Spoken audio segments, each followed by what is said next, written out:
قربان شمع وطنا زد کوم تاریخ دیوان شمع وطنا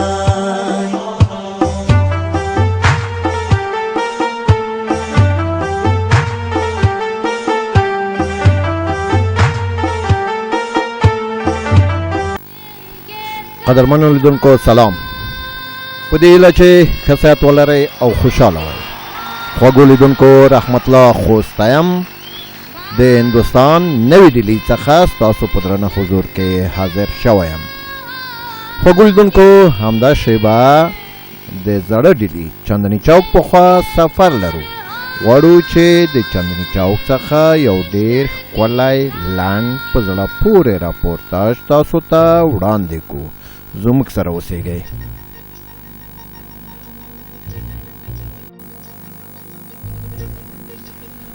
دا وړاندې هم چې ګورئ دا د سکانو درمسلونه دي.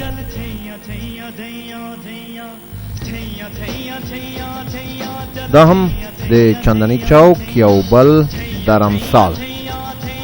دا هم د چندني چوک زوړ ښار یا زوړ بازار دی چې دلته ډېره زیاته ګڼه ګوڼه ده. هر څوک په خپل ورځنیو چارو کې مصروف ښکاري. د یادول وړ ده چې دا هم د فتح پورې جامع جومات دی چې د شهید جومات په نوم هم نومول شوی دی.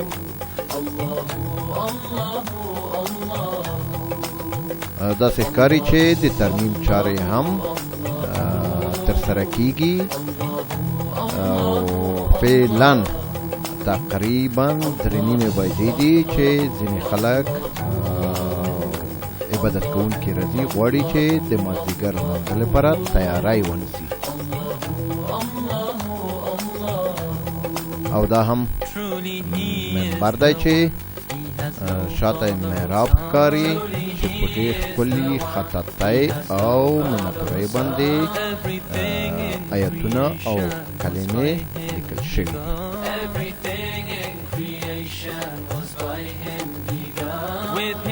دا هم 12 میاشتې هغه جدول دی چې په دې کې د هر لمانځه وخت ټاکل شوی دی.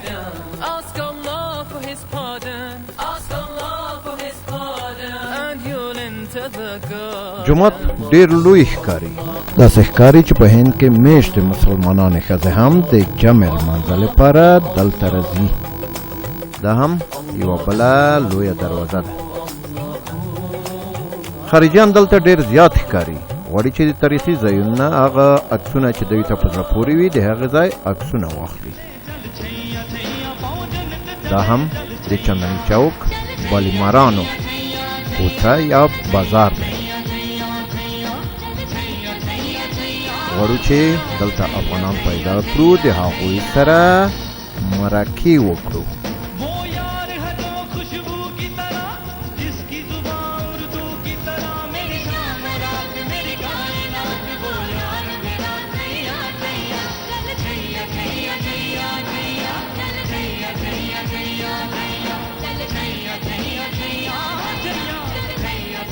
دا هم ډېر انتیک چلم دا دی. افغانان مو پیدا کړل. دغلته پنجابي ساړی نور ورېښمین جامې یا تکې خرڅېږي چې سړی کولی شي د دې ځای څخه په زړه پورې د خپلې خوښې جوړې ترلاسه. السلام علیکم. وعلیکم السلام. جوړ تکړه ښه څه ده بخیر بخیر. السلام علیکم ډاکټر صاحب په خیر. وعلیکم السلام. جوړ تکړه ډاکټر صاحب والله چې په هند کې مې پیدا کړې. پروا نه کې سودا دې وکړو بیا به خبرې هم وکړو. قدرمنو لیدونکو همدا شیبه تاسو چې تصویر ولیدو مګر د هند په زړه ډیلي کې یو. البته چندني چوک و بالیماران شریف منزل د شریفانو منزل ده. شریف منزل ده. ښه ډېر ښه. نوم دې څه ده؟ زما نوم علي محمد کټواز دی. د کټواز یې؟ کټواز یو نام خدای په هندوستان کې خو د کټواز خلک ډېر زیات دي. څونه وخت کېږي چې دلته راغلی؟ دلته به زما 4 کاله کېږي. 4 کاله کېږي. دې نه پخوا کټواز کوي؟ دې نه پخوا کټواز کوي. دوکان د خپل دی؟ دوکان خپل. وایي دغلته د ورېښمنو لونګۍ پیدا کېږي، ورېښمین لباس پیدا کېږي، پنجابي و جوړې بس دا خوست و پکتیا و پکتیکا و غزنین و وجود ته ځي خلک جوړې. لیوګو یا تریم دی دلته هم خلک راځي، افغانان ډېر راځي. خو د افغانان بیچارهګان چې راشي وایي موږ لاړ شو هلته ووایي چې وطنداران مو دي، خو دا وطنداران وایي موږ د چپا لال کي وایي شی قیمته راباندې خرڅوي. نه خو قیمت خو خرڅولی بیا کله راتلو، کله بیا راځي. نو اوس که موږ څه شی خوږ کړو قیمت خو به یې نه راکوي؟ نه قیمت چې درکړو دا خو بیا د موږ تاوان دی، بیا 100 نفره نور رانړی. هغه ډاکټر صاحب تاسو ته چې قیمته ورکړي دي او که نه؟ نه ودې یې که ورکړي مخامخ ناسته ده. اخیستي دي که نه دي اخیستي؟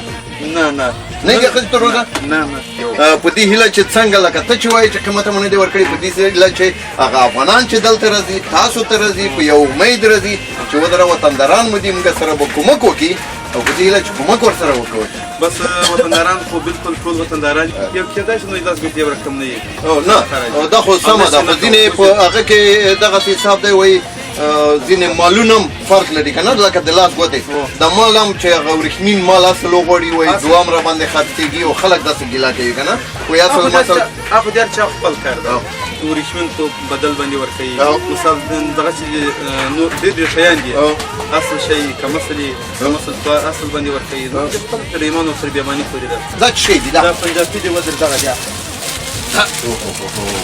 دا خو دونه ګلدارې دي چې بیخي د رنګ د خو موږ تاسو ګلدار خوښوو. نه صاحب موږ خو لږ موږ خپل ګلان یو، دا ډول ګلان مو نه دي په کاروره کې کړي. دا څه شی دي؟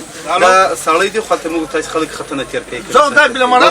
سړی دی دا خو سړی دی. دا ورېښمنه ده که هغه ده لیلون ده؟ ورېښم او لیلون ګډ دي، میکس دي دواړه. د دې قیمت ده په 3000. په 3000؟ نو دا خو 3000 افغانۍ شو زوروره. 3000 افغانۍ خامخا جوړېږي، نو فرق ده. په دې کې بیا ارزان بیه سته په 500 هم سته. دا پنجابي دی، دې کې اوس وګورو دا په څو ده؟ دا به درځم. دا یې لمن ده، دا د شنه وت کېږي سایه ده. دا یې غاړه دا ده، دا یې غاړه ده، دا یې بس نور لستونې او ګلاب اتر څه ده؟ دا کې ټیکری هم ده؟ ټیکری نو دا یې ټیکری ده بیا پسې. دا ونیسه ده پسې. دا یې چادر ده. دا یې چادر ده. ای خو ته پرتوګ خو نه لري نو؟ لري. دا څو متره ده؟ دا 7 متره ده. نو 7 مترو کې خو موږ نه جوړېږي که نه؟ ښه کښېنئ مهرباني تاسو کښېنئ سودا وکړئ، ډاکټر صاحب ته ښه شی ورکړه او زه به ډاکټر صاحب خواته هم ورشم چې دی څه وایي. قدرمنو لیدونکو لکه څنګه چې مخکې مو تصویر ولیدو ډاکټر صاحب سید اکبر شاه چې په خوست کې د نور په نوم د غاښو کلینیک لري، زما یارو ملګری هم دی، بیا هم دته هرکلی کوم. ډاکټر صاحب ستړی مه شئ، ډیلي ته په خیر راغلی. السلام علیکم.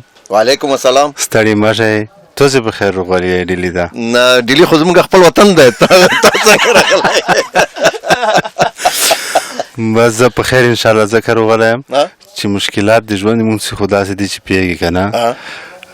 په وطن کې یا مثلا دا چې تداوی نه کېږي یا مثلا دا چې نوره داسې ضرورتونه خدای دې خیر کړي مریض وي انشاءالله لږ تکلیف و ښه یم اوس. ښه شکر دی، خدای دې ښه لره چې نه وي کوم، خدای دې ښه لره. دا راته ووایه چې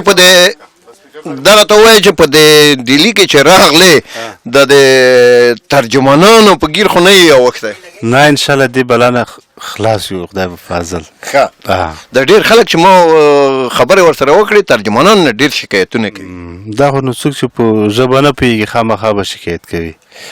او زه انشاءالله دومره لږ لږ په پوهېږم. ښه ډېر ښه. څنګه دوکان راغلی سودا اخلي لونګۍ اخلي ځان ته اخلي که دوستانو ته تحفه؟ بس نو زه خو لونګۍ وهلو په ځای کې ځکه نه یم چې خوند نه راکوي چې ووایم خوند نه راکوي سر مې ته خوږېږي. خو یو ما ته واخله زه به یې وواهم. که ته یې وهې ګوره که ته لونګۍ وهې زه یې درته اخلم که زه یې وهم ښه ته یې راته واخله. زه به انشاءالله درته واخلم خو دا دوستانو ته اخلم. زه دوست نه یم. ته ولې نه یې تا ته هم اخلم که نه؟ بس صحیح ده که نه نو بس خلاصه خبره ده. ښه ډاکټر صاحب خوشحاله شو چې ومویل دی. که دا راته ووایې چې په د ډیلي کې خو به ګرځېدلی وې چکر به دې وهلی وي د ډیلي د خلکو ژوند د افغانستان د خلکو سره که مقایسه کړو څه ډول به یې مقایسه کړې؟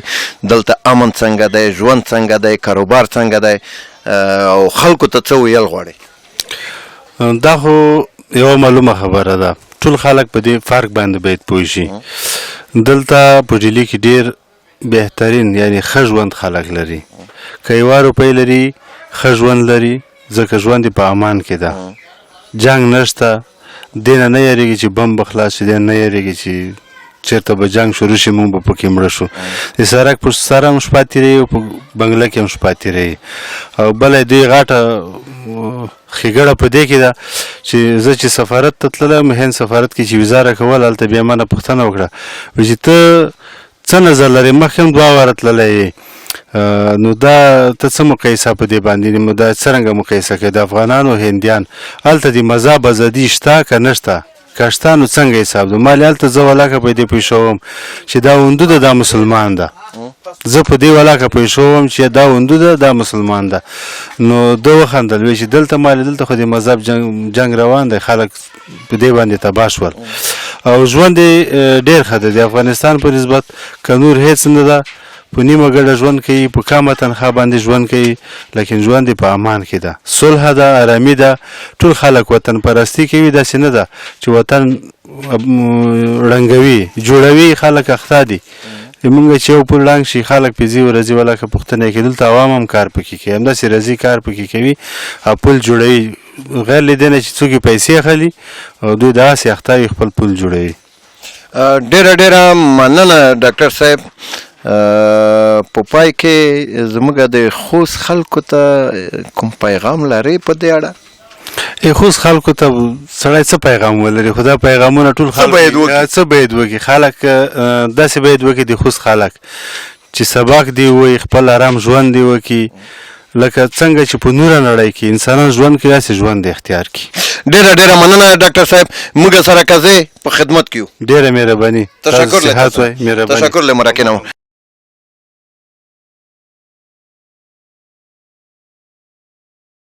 قدرمن لیدونکو، همدا شیبه زموږ سره یو بل دوست چې د اورګون دی دلته تر څنګ مې ولاړ دی، ومو غوښتل چې د ده سره هم مرکه وکړو. ګرانه نوم دی؟ زما نوم بختګل دی. د اورګون یې؟ او. څنګه راغلی دلته؟ والا ما چکر به مو لګو، افغانستان کې یخني زیاته او واوره زیاته وه، ما چې چکر به مو لګو، ډاکټرانو ته به هم ځان وښکاره کړو. ناروغه یې؟ او که نه. ښه، ما داسې فکر وکړ چې که دلته دکان لرئ؟ یا دکان نه لرم، خو دغه وطنداران دي مو چې دوی سره شکې ګپ شپ ولګوه. ښه، یعنې ګپ شپ خو ښه ګپ شپ لګوې. څه کار کوې؟ والا دکاندار یم. کوم ځای کې؟ اورګون کې. اورګون کې. د څه شي کاروبار کوې؟ کاروبار د ټیرو موبلین بیټرۍ دکان لرم. مې خدای، دا خو د خیب کې ګټلې پیسې؟ والا خو بس قسمت ته. او نه، چې د دلته چکر لپاره راغلی او خوري کوي، وایي چې هلته سړه دی، خو خامخا دونه پیسې خو به د ډېرې او که نه دومره خو اختیار انسان سره شته، دومره پیسې خو د موبایل ټایرونه یې کوم ځای نه راوغواړې؟ والا د ویش نه، کابل نه، غزني نه. ښه، ډېر ښه. مکتب دې ویلی؟ مکتب مې د څلورمه پوره ویلی ده. بس نور نه وایې؟ نور والا کوشش کوم چې اوس هم زده کړه وکړم، خو مقصد یوازې پیسې زیاتې ګټې په مکتب در نه پاتې کېږي. ښه، هغه دوست راته اشاره کوي، وایي شاعر هم دی، دا رښتیا ده؟ والا شاعر خو نه یم، خو کم داسې شاعري کوم د وطن باره کې، مقصد وطن سره زیاته مینه لرم زه، خو په د وطن باندې زړه ډېر سخت بدېږي. یعنې یوازې ستا بدېږي، نور چا خو د موږ خو نه بدېږي ورباندې؟ والا د نور به هم بد شي، خو د ما زیات په بدېږي. کوم شعر راته ویلی شي زمزمه کوي؟ دغسې راته وایي که ترنم کې راته وایي؟ ترنم کې به ته وایي. ستاسو څنګه خوښېږي؟ ترنم کې راته وایي دا به لا ښه وي. بس سمه ده، ستاسو خوښه ده. کې به زه افغان یم، غلامي منلی نشم، او تاریخ راته معلوم دی، نامردي کولی نشم، چې د هر سره ته پیښ شوي دغه ټول ستا د لاسه، او مخه یې پیژندلی دوه رنګي کولی نشم. وایم پاکستان ته مونږه پرېږده چې خپل ځان جوړ کو، خپل ورونه راټول شي چې غریب افغانستان جوړ کو، خپل ورونه راټول شي چې غریب افغانستان جوړ کو. ډېره مننه اورګنوال صاحب. څنګه تصمیم لري چې شعرونه د زیات کې او کتاب هم چاپ کې؟ بله، انده کې کوشش کوم چې ښه شاعر زما نه جوړ شي. استاد لري په دې اړه؟ ولا استاد نه لرم. نو خو کوشش وکړه یو استاد پیدا کړې. مطالعه خو دې نه ده کړې ځکه چې تا ویل چې څلورمه پورې مکتب هم یې او بس شاعر سړی خو د پرې اړه نه لري چې مقصد تعلیم یې کړی چې څوک ذهن ولري مقصد سوچ فکر وکړي بیا هغه ته شعرونه خپله ورځي. ډېر تشکر، ډېره مننه. د شعر نه دی او دا چې حاضر شوې مرکه مو وکړه. ستاسو نه ډېره مننه. ټولو اورېدونکو ته زما د لخوا سلامونه وي. مننه تاسو نه. ښه قدرمن لیدونکو داسې وړاندې ځو یو بل دوکان خواته هم غواړو چې ځینې دوستان هم وګورو. زموږ سره اوسېږئ.